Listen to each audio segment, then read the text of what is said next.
lokal. Idol Dennis, go ahead.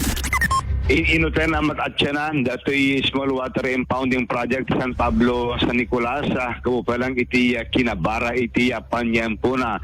Kas magiti video Idol Bernard talagang basitin iti doon na nga dapat pangatao iti nabatbati. Nga iti agdama iti pagdependaran nga pagkalaan nga pagsibog da iti mumulat natin iti nadakamat at barangay. Kuna ni Mr. Edito de la Cruz, Presidente ng Manalon, iti nakamat nga barangay na bababan dati danong MT-gate balbi sa taga po na nga makaalakat danong babayan iti panapakunot te water pangusaren katun maprovidsar iti panakusada ito nga danong inbaga na posible nga paut pa iti may nga bulan sakbay nga totally nga matyanan tinadakamag ka dang intermedyo na makotkutan to kasi unay ken agubog matlaeng tinadakamat isko small water impounding project iti tinadakamat na barangay. Talaga sir, mababa na kasi sa buwan ng Marso talagang bababa na yan kasi maraming tanim na naani na ngayon.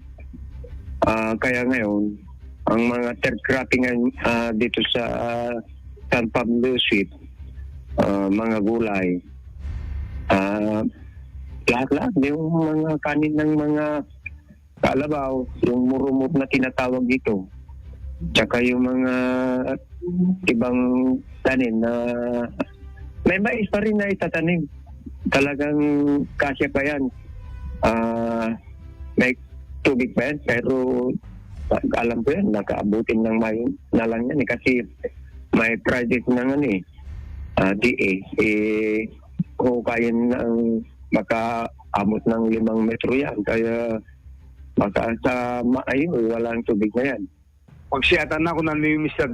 Cruz nga nakapag-abit nagtan iti pagay dagitay taga Barangay San Pablo sa daga po nga wanda po nagdanag no pa yung maratsyanan ng tinakamat nga dam.